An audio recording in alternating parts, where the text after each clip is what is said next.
Hello, everyone. Thank you so much for joining us tonight for the Creative Futures in Art and Design panel presented by Target. My name is Courtney Richter. My pronouns are she, her, and I'm the Associate Dean of Admissions here at Otis College. We're excited to have a wonderful panel of creative professionals assembled here to talk about their creative process and how they got where they are today. To get us started tonight, it's my pleasure to introduce the president of Otis College, Charles Hirschhorn. Thanks, Courtney, and welcome everyone. Good evening. We're thrilled to have you here. I think you're going to find this to be a really interesting, inspiring evening. I just want to say a couple words about Otis and a couple words about our sponsor, Target. Otis College of Art and Design is the oldest art and design college in Los Angeles. We teach undergraduates, we teach graduate students in art and design. We have extension programs on evenings and weekends for students of all ages. So you're all welcome to come join us and pursue your own interests in art and design. A word about Target. Target is an open and welcoming company with inclusivity at its core. In 2020, Target established the Racial Equity Action and Change Committee, REACH, to accelerate their ongoing diversity, equity, and inclusion strategy with a unique focus on advancing racial equity for Black team members, guests, and community. As part of the REACH work, Target's Advancing Design Diversity Program mentors, trains, and educates the next generation of BIPOC aspiring creatives with a goal of nurturing and growing American design diversity. Target is a proud partner with Otis College of Art and Design on this event, and we're proud to partner with Target as well. So enjoy the evening. Please stick around to the end. At the end, we have a special announcement of a new program where, in addition to Target, we're partnering with Netflix, and I think you'll all find this exciting and inspiring. So thank you for joining us. Thank you, Charles. For all of our attendees tonight, please submit any questions you have for the panelists in the Q&A window. And towards the end of the discussion, we'll get to as many of those questions as we can. All of you, our attendees, will be entered into a drawing to win a free Otis extension class, which we're very excited about. And now I would love to introduce our moderator, Emily Leon. Emily is a multidisciplinary designer based in Los Angeles. She received her BFA in product design from Otis College in 2014 and completed postgraduate studies in footwear design at Centro in Mexico City. She has experience designing products for surf and skate lifestyle, moto and outdoors brands, ranging from footwear to accessories and apparel, while focusing on sustainability practices. I'll turn it over to you, Emily, to kick it off with our panelists. Hi, everyone. Thank you so much for being here. I'm so excited to be here and to be able to connect with these three amazing alumni, and just to tell you a little bit about our background, our experience, both in college and then afterwards. And just thanks again for being here, and we'll get started. So with that, I would love to introduce Joyce. Joyce, if you can just let us know your major, when you graduated, and your current role. Sure. My name is Joyce, and I graduated in 2011, and I studied product design there, and I'm a product designer now, and I'm working over at a company called Endpoint that's located in El Segundo. Awesome. And now next we have Tia Usher. Hi, everybody. I'm Tia Usher. I was a fashion design major at Otis, graduated 2010. I work now for myself. I'm a custom designer and I do luxury tailoring. Thanks, Tia. And last but not least, we have Jose. Hi, everybody. Thank you for having me. My name is Jose Zuniga, and I graduated in 2015. And what I do now is I paint. I'm a painter. You're living the life. Yeah. So let's get started. Will you all share with me kind of your path on getting to Otis, and if you always knew you wanted a career in art and design? Tia, why don't you start? Cool. My path for getting into Otis was a little different. I came into Otis pretty young. I wasn't sure if I wanted to do art and design. Originally, I thought it might be a science major. And then I kind of went through with my mom and kind of figured out that art was the way to go, that I loved fashion. I wasn't sure what angle, but I knew that the right school would bring me there. I ended up finding Otis. Came into, I think you guys, oh no, actually Otis had like this wonderful walkthrough for students to see. And when I went through, I was so blown away that I was like, I have to learn how to do this. So from there is how I got really into the fashion program and how I ended up at Otis. Awesome. You know, I love that your mom was so supportive, because I know for a lot of parents, it can be a little daunting to be like, my kid wants to go to art school. Like, I know for me personally as well, being an immigrant, well, my parents being immigrants, they were like, are you sure you want to go this way? We came so far and you want to do art. Oh, I got really lucky for sure. My mom was an interior designer, so I was like a little bit of an art background from there. So it was definitely awesome that she pushed me, because I think I might have gone a different way for sure. So Interesting. What about you, Joyce? Yeah, I went to community college after high school for a year, and then I transferred over as a sophomore. Um, but I always kind of knew I wanted to do some sort of art or design. And then I think that year I was at community college, I took some time to kind of dabble in like different art classes. And then I think that's how I narrowed down, like, okay, I think I know I want to do design. I think I want to do product design. And then that's how I ended up at Otis. Right on. And you, Jose?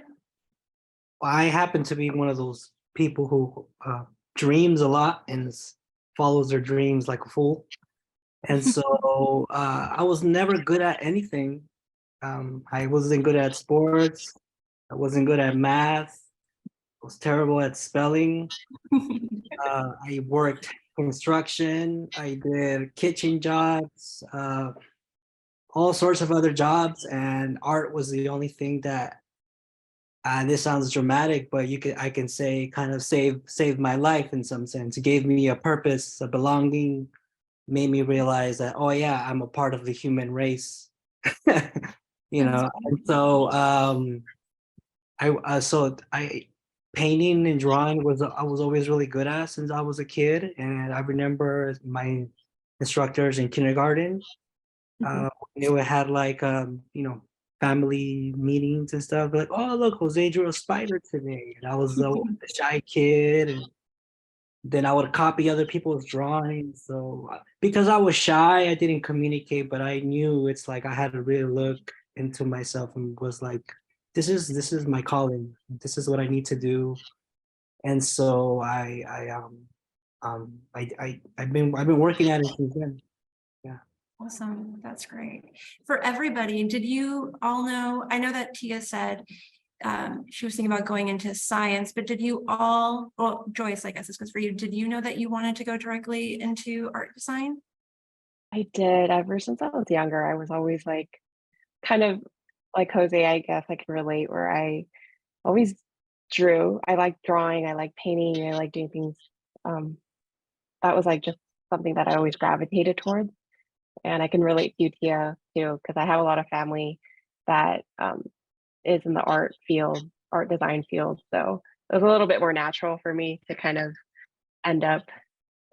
I knew I wanted to end up in this side of the career. That was my career path. That's awesome.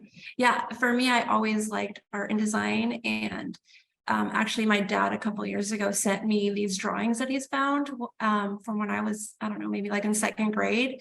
And I guess I remember now when he sent it to me, I used to do like little fake magazines, and I would design dresses and color them. And I'd like, style like the little models and stuff like that. And so it's just really funny that, when I went to high school, I knew I wanted to do something creative, but I didn't really know what the options were for me. So I just thought I was going to be an art instructor, like a high school teacher or something. And it wasn't until one of my high school friends who actually went to Otis invited me to the senior show. And that's when I got to see the amount of work and like the different avenues that there are for us as creatives. And that's pretty much what changed my mind about like going directly into education, like as a teacher. And I went to community college as well, Joyce. And I'm really happy that I did, because it gave me some time to kind of figure out what it was that I wanted to do. and I just like naturally pivoted into the arts. So yeah. And with that, I'd love to ask you all, like, what does a day in your life look like as an artist, designer, stylist, tailor, whatever you want to. Oh, but with that, what do you call yourselves too? Who wants to start? Anybody? Painter. Fashion, right? Fashion extraordinaire. Who knows?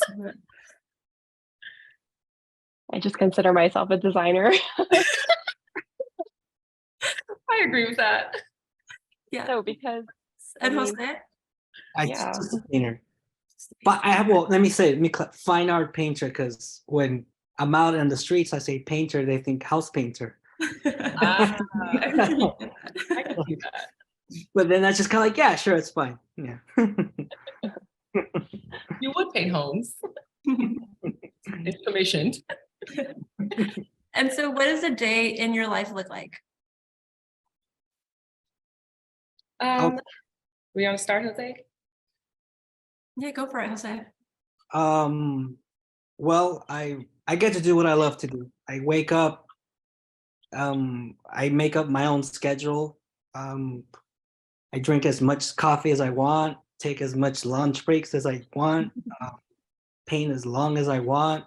I set my own deadlines. Like I'm really living the dream of what I thought my life would be.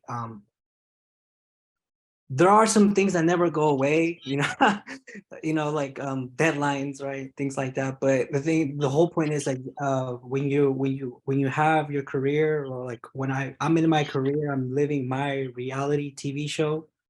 I kind of set the bar, my own standards, and I just sort of I take things step by step. I get to travel. I get to go to New York every month for Miami, or I can just, or like right now I'm working on my third solo exhibition, and so I've been very consistent, but it's fun. There's no like oh my god, I gotta wake up and mix blue, or mix this sort of color. Like what a disaster. It's kind of like if I don't do it, it's like, well, I can do it later. I can play video games, and then if I keep playing video games, it's 3 in the morning, I can start working. It's like but the whole point is, as long as I can meet my deadline that I set up. So I have to hold myself responsible, even if I decide to go to the beach for a while and then come back and work. Awesome. Sounds magical, honestly. Yeah, I love that. What about you, Joyce? I work remote, so I work from home, which is convenient. I used to go into the office all the time, but currently I'm working from home, and there are perks where I do get to have some flexibility in my schedule. My job is more project based rather than like set hours, so I do have flexibility in that area. But there are meetings that I usually join in on with my team, and other meetings that I set up just to keep me on task if there's anything I need to do. That's usually how things get done when you're working remote, right? Outside of that, I'm usually just working. I use Figma mostly, so that's a program that I've had to learn on my own.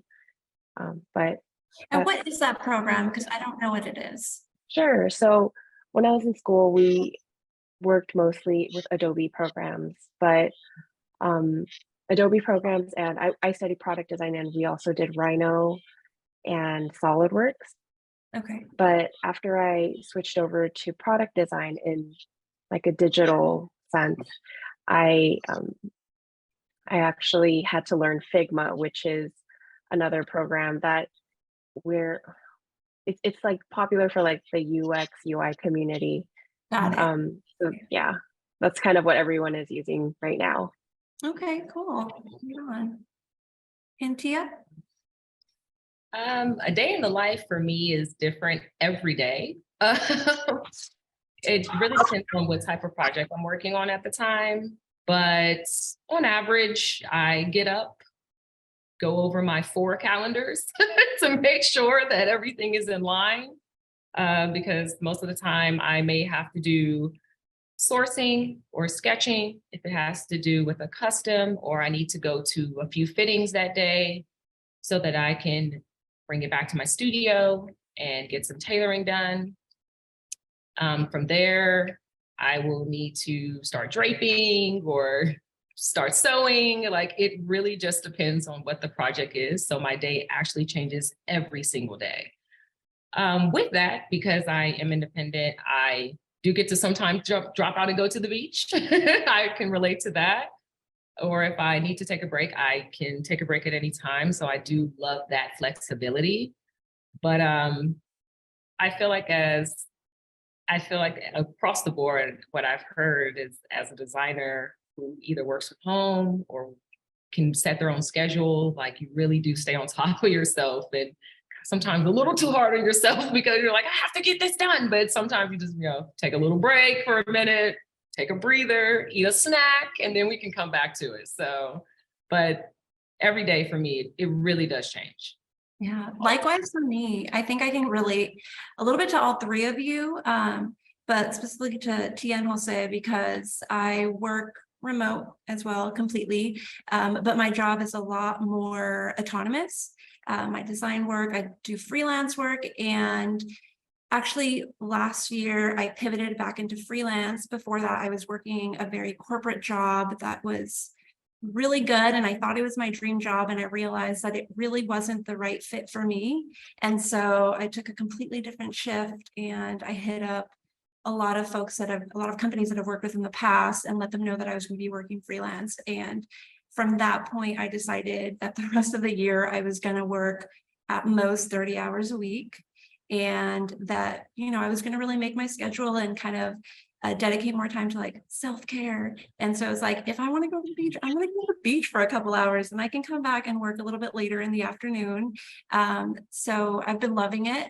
This semester I started teaching at Otis, so that actually pulled me into having more of a refined schedule. But I can relate to both of you, definitely. And with that being said, because it reminded me of taking a turn, thinking I got the dream job and then having to take a turn away from that. Have any of y'all experienced that at all? Dream job? I don't know. I mean, I'm always so open to learning everything, even if it has nothing to do with my day-to-day. It's just a fun thing for me to do. I love learning about different majors, different jobs, like what it takes to do it. So I think just from previous jobs in general, like my first job, I started doing fashion illustration, and then I rolled into designing at like a children's company. So that was a very corporate based job. It was for a department store. So it was actually very, very corporate. When you design, it's very more like you do your boards, sales pitches, choose your fabric boards, boom, boom, done. 9 to 5, that's how it is. Whereas now the turn of events is so very different. It doesn't come as like, when you come in, this is what's set to do. It's more like, I can get a call at 10 p.m. and somebody sends me an image and they're like, can you make it? Great, 2 days,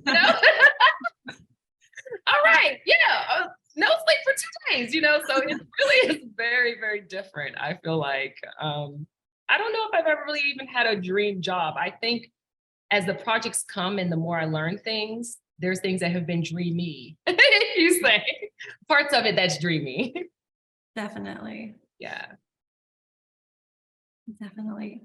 Jose, what about you? It sounds like you got the dream.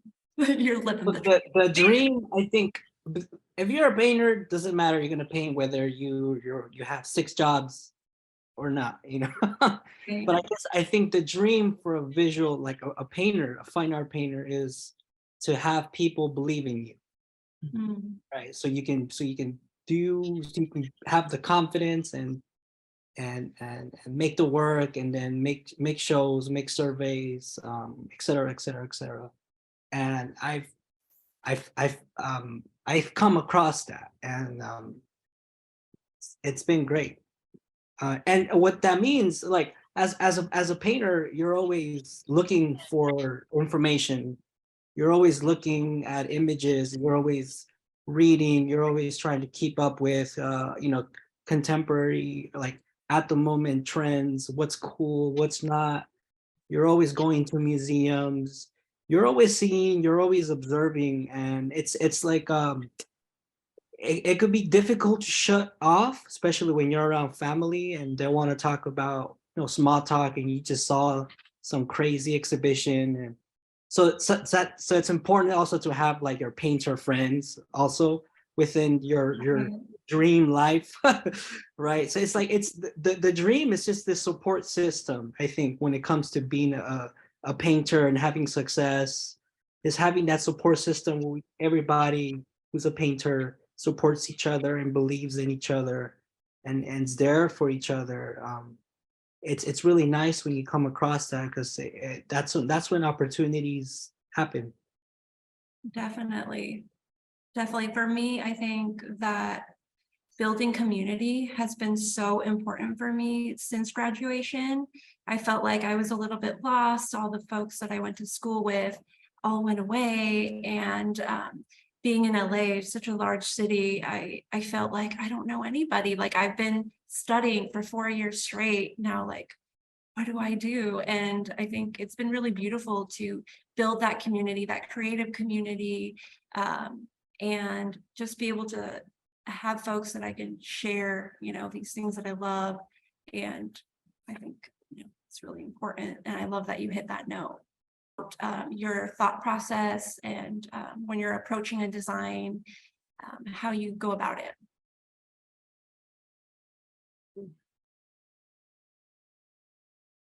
I guess I'll jump in here because I'm sure it'd be very different, or maybe not. It changes all the time for me. It depends on what the direction is. But for my personal work, I really look towards architecture, which I feel like a lot of designers kind of can see, like the visual of architecture and the lines kind of just flow into clothing for me. I also love abstract art. I've always thought it was beautiful. Even in Otis, I always either painted or created things. If I had to do a 2D or 3D, it was always some form of abstract art. So I think I pull a lot from those elements when it comes to my design process. So I've worked in industrial design before I switched over to digital product design. And I think my process is similar to yours, Tia, where I like looking at architecture, I like looking at different things like that, but also just looking at what successful products look like and taking that into consideration and like reverse engineering it has helped a lot, because sometimes, like even in school, I remember there were friends in digital who would be painting like, like what like recreating like master paintings, so that translates to in different parts of design and different parts of art, because I think that's where, like, to me at least, art is where like creativity lives. Like you have to have that side of you constantly. You have to keep seeing things, keep going out, doing all of that. But in the design space, at least the space that I've always worked in, you need some sort of regimented path that you need to be able to follow, and that's how you execute. So just taking that creativity and then bringing it back and being like, okay, what can I make of this? That has always been sort of my path. definitely. Do you feel like you have to know what's currently out there? Like as a way I to say so. Yeah. Yeah, like I mean, even if you don't know everything, at least just just keeping tabs, like touching base with, having like a few websites that you go to like watch trends. I remember what is it called? That was WTHN. WGSN. Yeah, WGSN. That's Thank you. it, yeah. To look at that all the time. And just looking at Dribble is another one for anybody interested in product design. That's a good one to see like what's coming up, and then you get to see it's sort of like Pinterest for artists. Oh, cool. Yeah. So there are just a bunch of different websites that you can go to, and the museums also, Jose, like you said, is a great place to be. Mhm. And do you ever get creative block, any of you? Is that something? On you the understand? daily, all the time. Right. Yeah. And what do you do is to kind of get past that? Eat a snack. Right. I definitely take Always good advice. Right. eat a snack, take lots of breaks. Yeah, for sure. Yeah, go on walks, That's a good one. What about you, switch Jose? between projects. There you go. Well, I think for fine artists, there's so many ways to find inspiration or a creative process. There are fine artists that are more cerebral type, very intellectual, and there's the ones like me who are more emotional and wear their heart on their sleeve. And so what I do is I make a lot of work, and it could be anything from a line, from some random scribble, from previous work that I made in the past.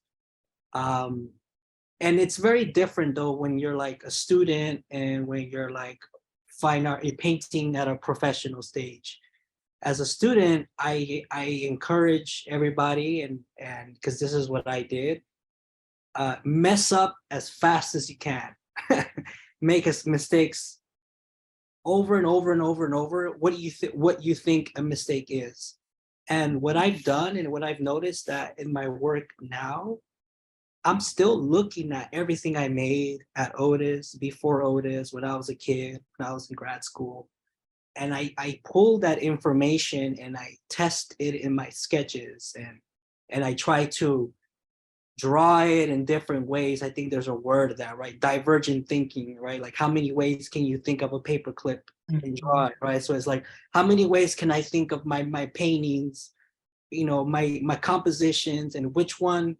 They're infinite, right? And at some point, as a creator, you have to, this is the most difficult part about creatives is commitment. you have to say, this is the one, and I'm gonna stick to it, and whatever happens, and you just go. And so that's sort of what I do with my drawings and with all my information, with the pieces I have of memory of life, from academia, from video games, and whatever it is I pull, and whatever makes sense in the vocabulary of my work. That's how I function. But for me, everything does start with the line. It's from there. I value my drawings more. Like the paintings are like they're important, but like it's the line is the armature. It's the architect of where my thought came from. Right. Yeah, I feel like you touched on something there that hit me was like just failure. And I think like a lot of folks are afraid to fail and afraid to just go out there and do it. But I feel like that's just kind of what you have to do, because fear will really stifle you. Like there was a moment where for me, I stopped drawing, and it was because I felt like I just can't do it. Like I can't do a good drawing, or what's to my standards of what a good drawing is. But it's like, if I don't do it, like how will I ever get better if I just don't go out there and do it? And from every time that you quote unquote fail, like you learn so much about the process, about, hey, for the next time I'm going to do it this way, I'm going to change and pivot and go that way. And it's just through that exploration that I think, just getting over that fear of that hump, that little fear. Another thing that Jose said that really actually touched me is when you said that the line, that's the start for you, and that's actually what you feel is most important and beautiful to you. And I totally agree with that. Even in fashion, everyone loves my finished products so much, you know, like they want to see it, it's tangible, but like I love the actual sketches first, even the digital sketches the flats or so that you do in AI. And those are just so technical, but beautiful and really get down to the nitty gritty of what the design is. Whereas I feel like after that, it's more expressive, whereas that's more technical side, and which is very important and beautiful to me as well. So I actually love that a lot. Yeah. Awesome. I have a question from somebody that came in that it said, how does your art look now, or your creative work as opposed to when you were a student? That progression, how have you seen it? Do you see the correlation? We got a lot of giggles from you all. Who wants to go? I don't want it. I tell you one thing, my art in Otis was better. I just felt so creative and out of the box and like, you know, no matter how creative I feel today or now, I should say, but you know, you have a client. Whereas in school, it's free. You make up your client, you know? So you really get to be expressive, and the things that I learned and that teachers threw at me where, you know, like, oh, okay, let me try to throw that in the mix of the design, you know, where it's just really opened up my creative mind, where I feel like you still do that, but my work, I say, you know, I don't know how I feel about it, but I say it sometimes all to myself, like, man, I just need to get that creative touch back, because you really do have to please your client. And when you're making things, it's at the end, it's for a goal, and usually it's for someone else. So it definitely has evolved and changed in different ways. For sure. Yeah, for me specifically, as a student, everything just felt so much more freer because I didn't, like you said, I don't have to please anybody. Like I don't have to get the approval. And what I found too, that I really miss making personal artwork, and I went back to that, and I carved out a lot of time for my personal creative practice, which, you know, I can't really define it, and it's just there for my therapeutic needs. And I feel like that's really important for me. Do any of you keep like a personal practice alive, or is it mostly just, you know, career focused?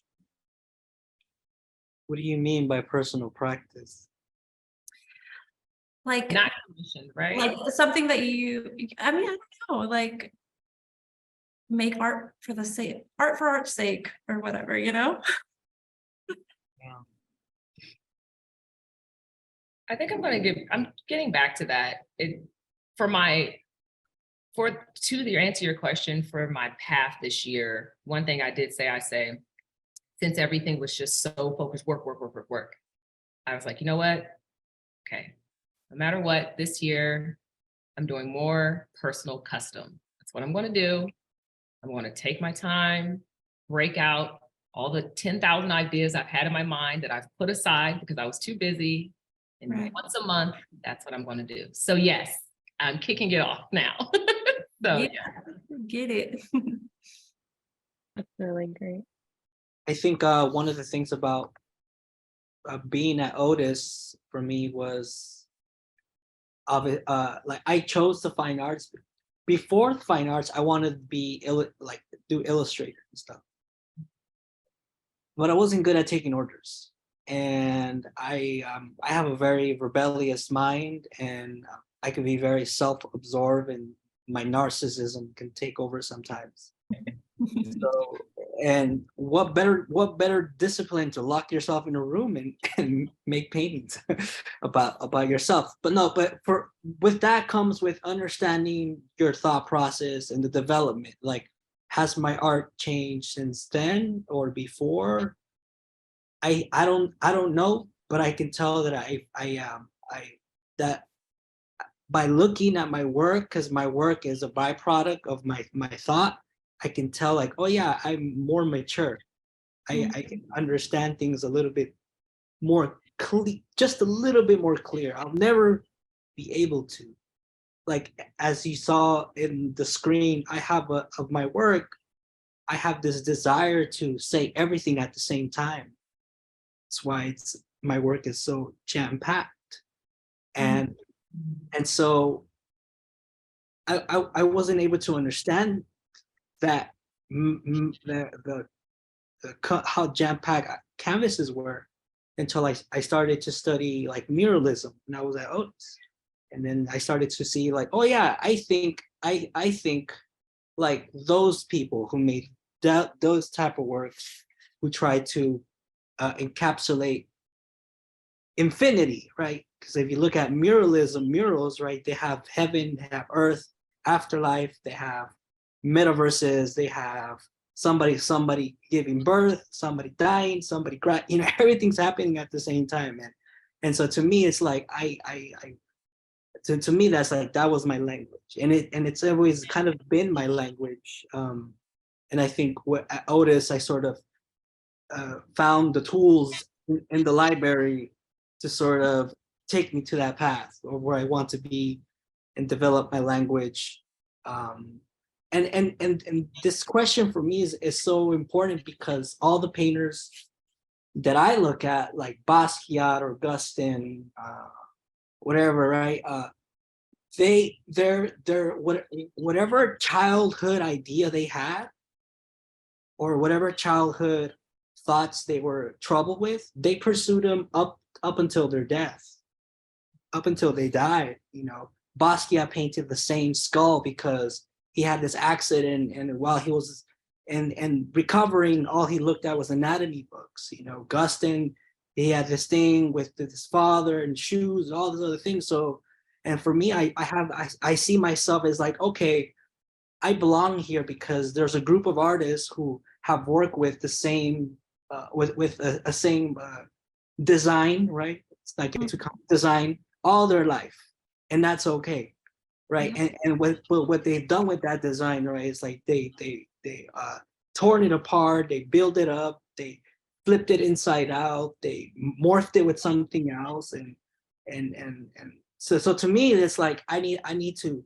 look at, while I was at Otis, I was like, I need to look at those artists, because those are like my spirits, my kindred spirits. Yeah. For sure. Totally. I totally see that. Definitely.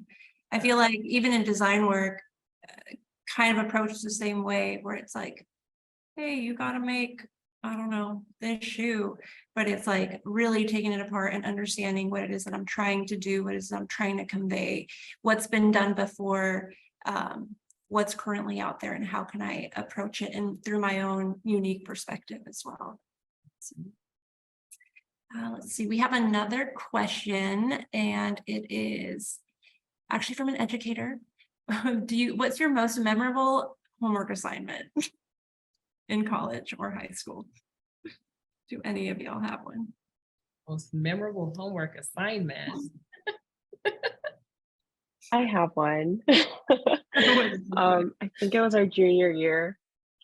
It was our junior year. We did everybody designed a bike, and I think it's the most memorable, partly because it took up the whole semester. But it was also, it was a very fun class. That one's my most memorable. That just like jumped at me right off the bat. Cool. I think for me was it was like a professional development course, and we had to go to see some shows in Culver City, I think, and we had to look up the artists, do a made up press review, and try to like find their studio and talk to them about their work. So really, like, you know, be this reporter and do more than just, oh yeah, I saw the painting and it was cool, but really like do follow-ups and email this person. That was I remember, because I was nervous, because Right. it's not who I am. Yeah. Yeah, I actually couldn't think of one when I read the question, but now that you said that, one of my homework assignments was to reach out to alumni for a professional development class and to set up like a coffee date or a phone call. And I was also super nervous, but that was actually really, really great. And I realized that as a student, people actually want to help you and people are actually interested. Like once you get out, nobody really cares that much like to help you. But when you're a student, you know, folks take interest. And I remember speaking to two footwear designers that were alumni from Otis and just getting to ask them questions about like what life is like afterwards, you know, and kind of like put my doubts a little bit at ease. So definitely that was one of my more memorable Otis experiences. All right, let's see. We have another question from one of the registrants. It says, ooh, okay. Did you have any doubts about your abilities to succeed in this career? And how did you push through those feelings? Every day. It never ends. It, you know, like we talked about earlier about the dream, right? Our dream job, or I think it just never ends. There's always that, like the success in general speaking is also very brittle, you know. So, and you have to, in my opinion, I always paced myself. I didn't want to be like a young successful artist because I knew I lacked in other departments, like how to do my taxes and other things and stuff like that. When I was like, yeah, it's like you're 22 and you're making all this money. How are you supposed to know how to do it? Like I didn't want to be that, you know, young adult. I really needed to. I think it's important to take small steps to really gain some put your feet inside the ground and have an understanding of what you're getting into, because yes, every day, you know, you can really, it can go away, or like, I guess the question is like, if you want high success, can you deliver every month, every day for the rest of your life? Right. And it's like A lot of pressure. a lot of pressure, especially if you want to be a young, successful person. It's like, that's how people end up doing, they end up harming themselves, you know. So for Right. me, it's like I sort of created my own grounds and measures, and it's like, okay, it's like I'm willing to sacrifice this much of my personal health, of my mental health, of not seeing family to get this work done. And this is how I'm going to feel secure, you know, executing whatever I need to do. And but the doubt is always there, you know. It never goes away, and it's like you just have to accept that it's a part of success. Definitely. And I think success can mean different things to everybody, right? Yeah, for sure. I'm sure we all have different. Yeah, I feel like on that note, one thing that I always have said throughout since I graduated from Otis all the way till now is, you know, we're in an art field. So one thing we need to know going in and before and after is that it's ever changing. It changes every day, it evolves every day, and it's really a beautiful thing. And one thing that's just amazing, which hats off to Otis.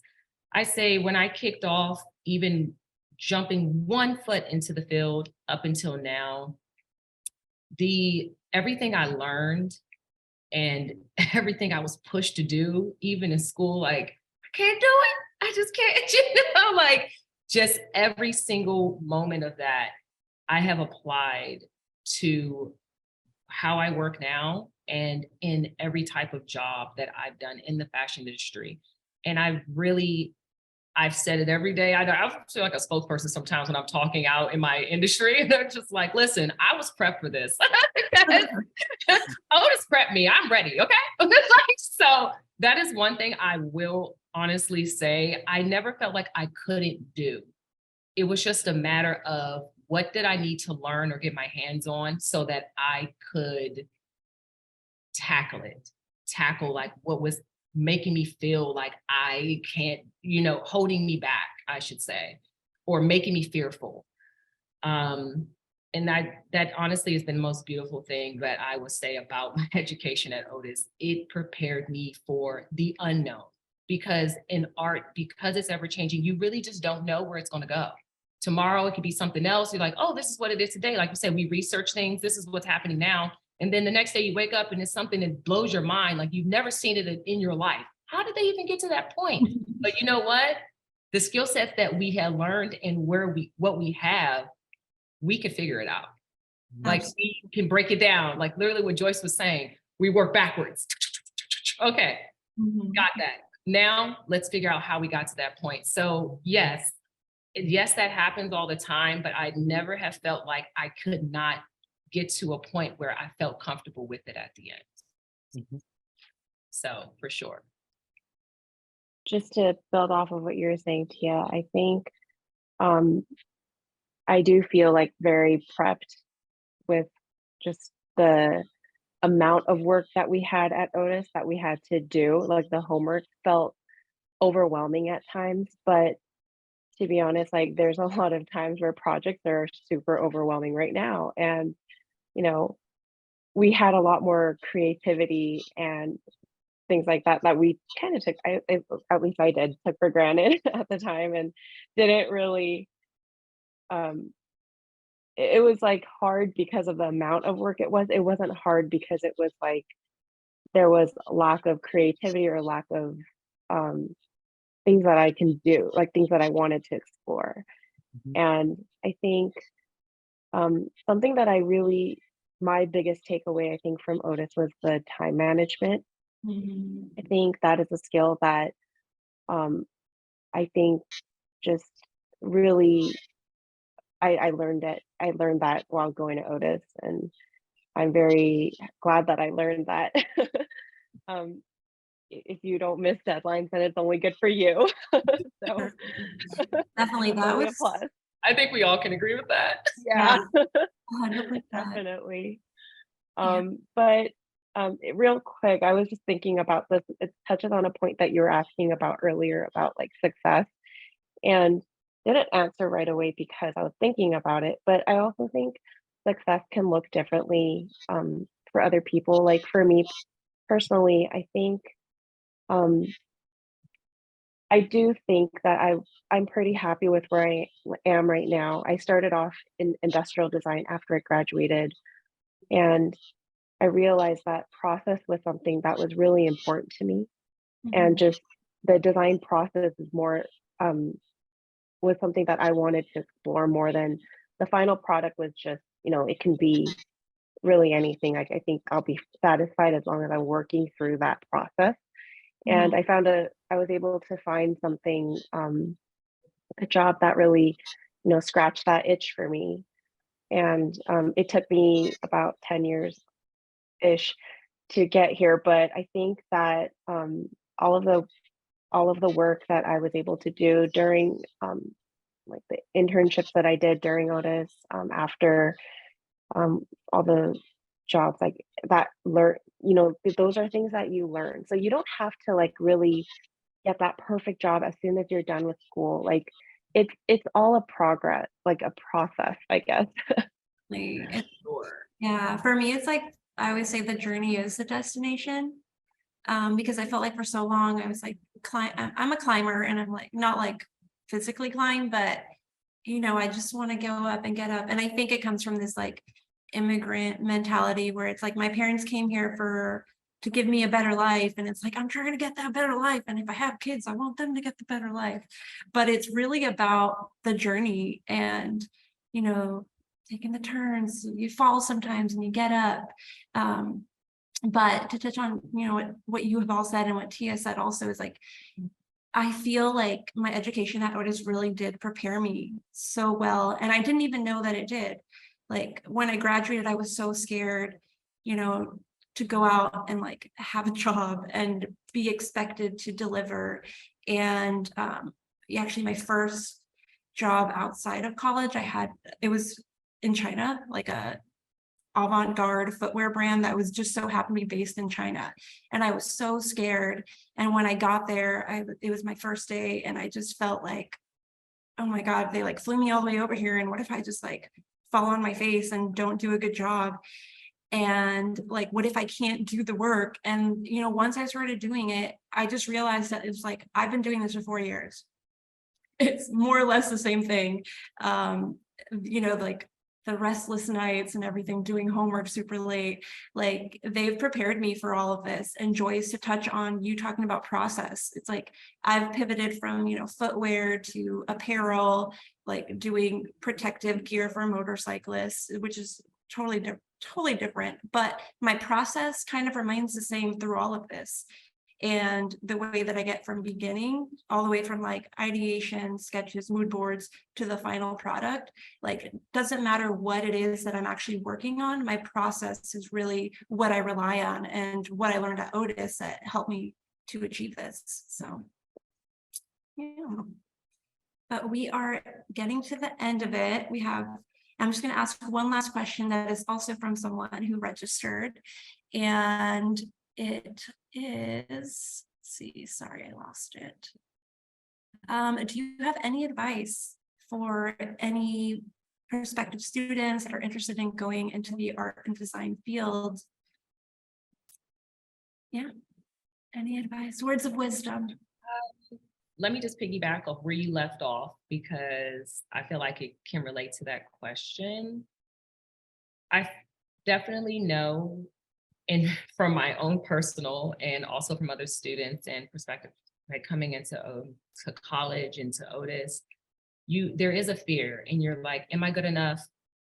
Oh, like, do I have what it takes? Or am I creative enough? And will I get a job after? And I don't know if that's me, or I don't know if I want to do that. And like we said, you know, some of us even so came in, switched majors and did things. But one thing that across the board, I think each of us have mentioned, even as we've spoken, is that when we left Otis, we were prepared. There was nothing that hit us that we felt like we couldn't tackle. And, you know, being there and doing the work and, you know, loving a lot of it, and then the frustrations and coming in and still having like the fear, like, oh my gosh, now it's time to go find a job, you know, it still does shake you up a bit, because you're like, oh my gosh, I was in high school and I'm in college and now I'm in the real world, and what am I going to do? And then you step your toe into that first job and they give you that project and you're like, that's it? That's all you want me to do? I could do this with my eyes closed. Like, and I really 100% felt like that, even as my first job and second and third, like everything, I just felt you are just so prepared beyond where you could ever believe. So I definitely just wanted to say that, like, to hopefully take the fear and put like a thrill more so and excitement into it, because I know I had that coming into Otis. I was just really excited because the work was just so amazing to me. And I was like, oh my gosh, I can't wait to learn this. And it was a little shaky for me. I was a little scared as soon as I was stepping out of it, like, no, I just want to stay and learn forever. But as soon as I got out there, the workforce, I learned everything that I learned in Otis, I took and applied that in the learning just grew from there, like working in the field and from other people and seeing like how things work and applying it to everyday life. So I definitely wanted to say, I think the preparation was definitely the best thing. Awesome. You hear that, parents? I know there's some parents out there, so. Two things. One, how not to crash, and two, how to keep yourself in the race or in the game. Oh yeah. Okay, so one of the things as a instructor and as an artist and as a student, right, I sort of been around in the fine arts like that.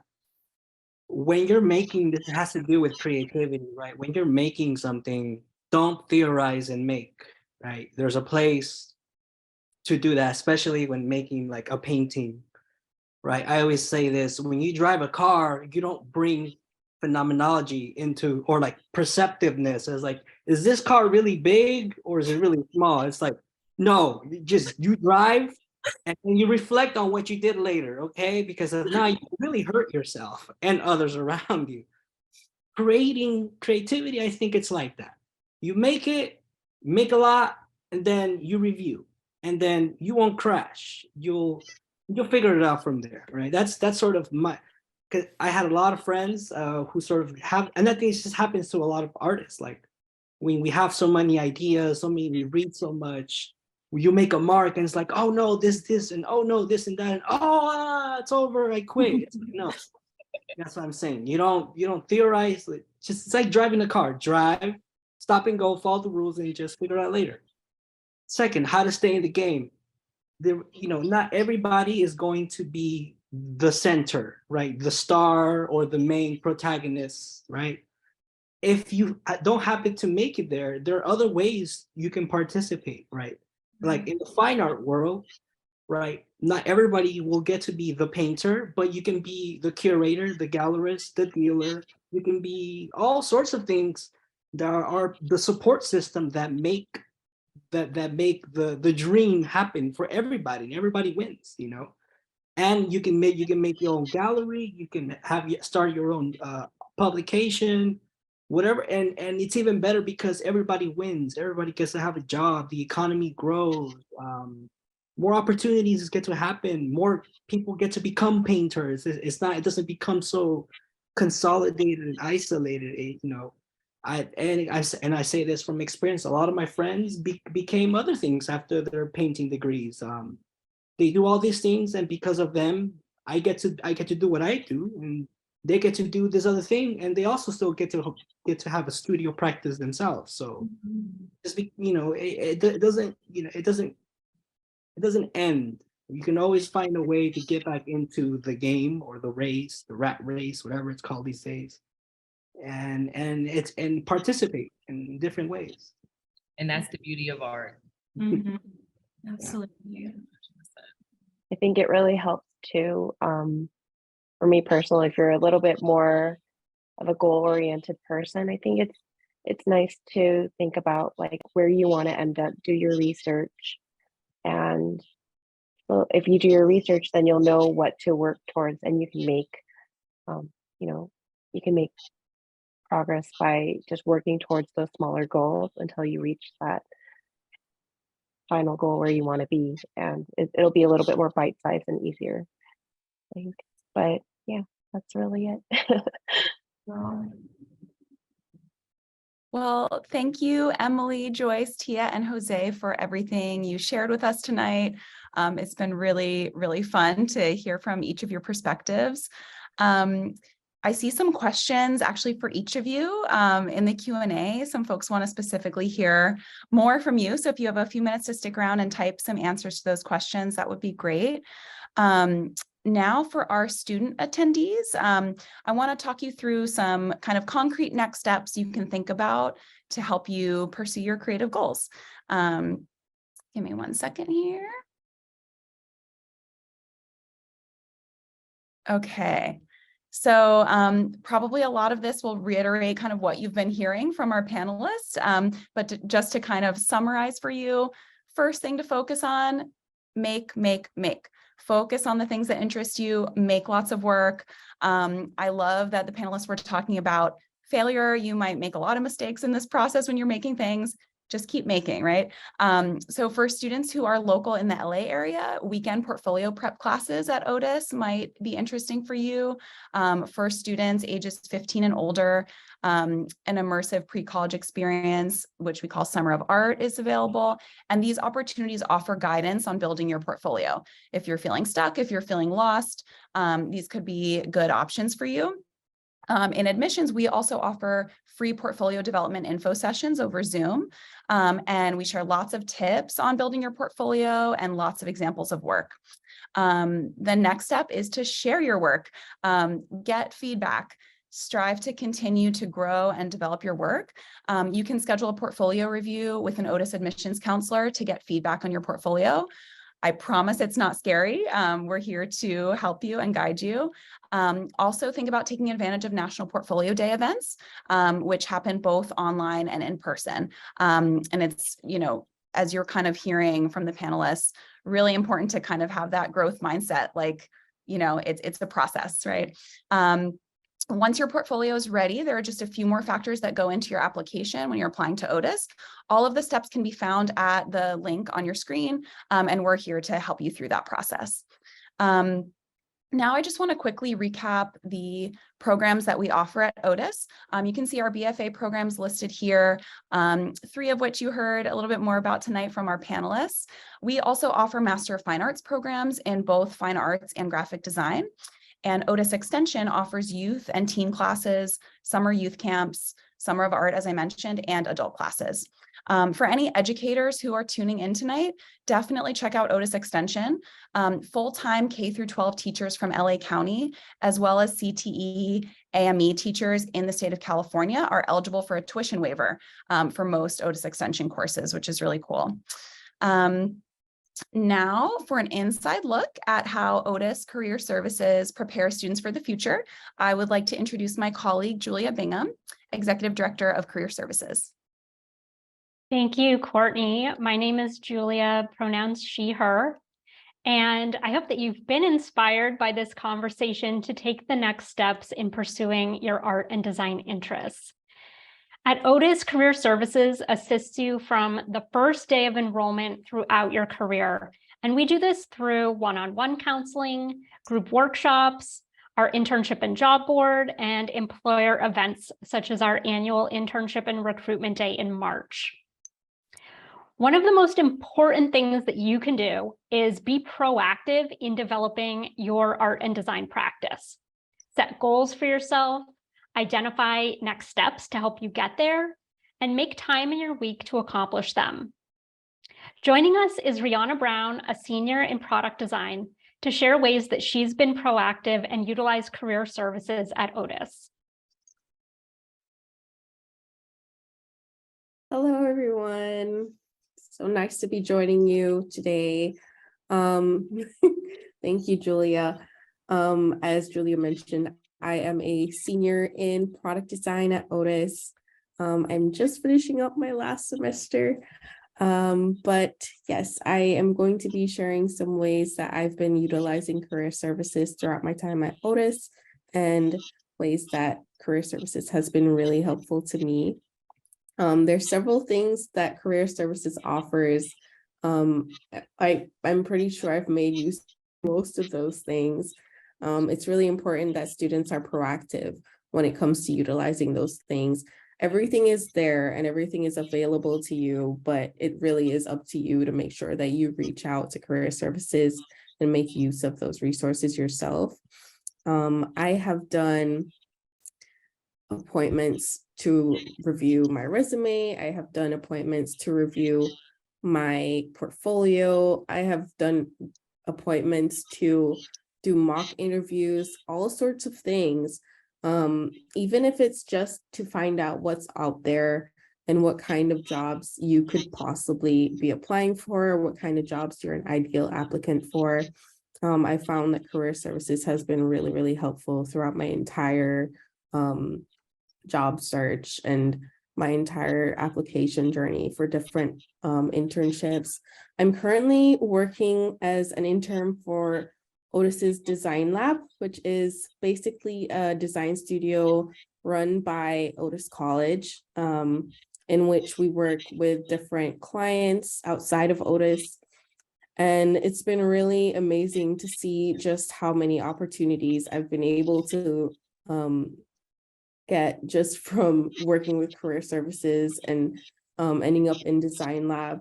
There's several other internships and jobs that you can get that are on the job board, which is Otis's little hub of different jobs and opportunities that you can find through career services.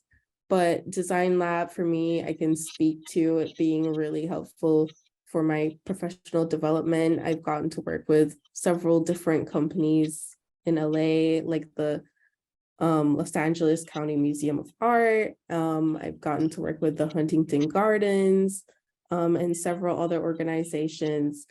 Being in product design, even though I'm in product design, I've gotten experience in other majors as well, just from one opportunity. And I just want to say also that, you know, sometimes you're looking for something very specific and you think that you want to be in a specific kind of field. And when it comes to art and design, I feel like everything overlaps a lot. And so by sticking your foot in one thing, you'll end up getting tons of experience. So, I mean, never take for granted an opportunity, because it can really lead you to so many different valuable places. And I feel like a resource like Career Services is just the starting point for so many different routes that you could go down and so many different opportunities that you can take advantage of.